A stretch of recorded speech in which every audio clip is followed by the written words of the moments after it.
Hello friends, Rychen Jones, your wealth creating realtor. Today is March 15th, 2023, and today we're talking about supply and demand. But if you are thinking about buying a house, the time is now, and here's why. In the greater Salt Lake area, we still have an inventory problem. That's being caused by a couple of different factors. The first one is builders are not asking for or submitting for new permits to build more homes. Builder confidence is plummeting. Second, there's an entire market of what we're calling frozen sellers. You might be one of them. You have an interest rate at 3%, 2.5%, somewhere in that range, and you're just not ever going to sell that house. Doesn't mean you're not going to move, but if you were to move from your current house, you're probably going to keep that as a rental because your rate and your payment are so low. So homes that we would normally see come into the market as inventory are not coming on the market. Third, there is very little appetite among municipalities in the area to approve and to zone for higher density housing. No one wants it in their community or in their area. They want it to go somewhere else and be somewhere else. That's also creating strain on available inventory and new inventory that may come on the market naturally over the next few years. In the greater Salt Lake area, we're also running out of land to build on.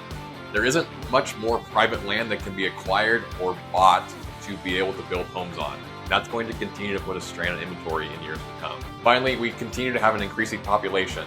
That comes from both natural increase through families growing.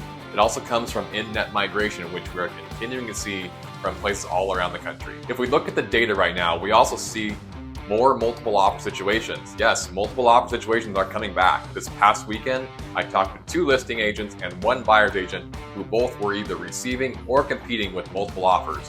We saw hard earnest money at acceptance. We saw appraisal gap guarantees. Some of the things we saw kind of in the craziness the last couple of years, we're starting to see that again. Be careful if you're waiting. We're also seeing median home prices increase. In Salt Lake County, for single-family homes, we've come off the bottom in January at $535,000 and are now tracking through March at $572,000 for median single-family home sale prices.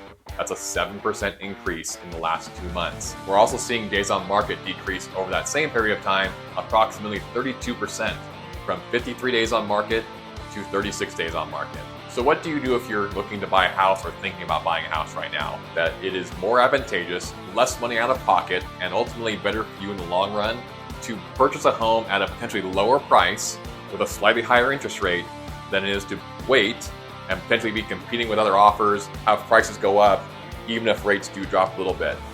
By buying the house now, you remain in control. If rates drop, you can refinance, you can negotiate terms with the seller right now.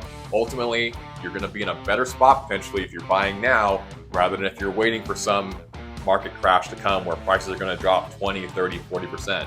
The data just doesn't show that. We are in a supply and demand situation here, and the supply is just not coming relative to the demand that is there. This is Rychen Jones, your wealth creating realtor. Thanks for joining us this week on Wealthy Wednesday. We'll see you next week.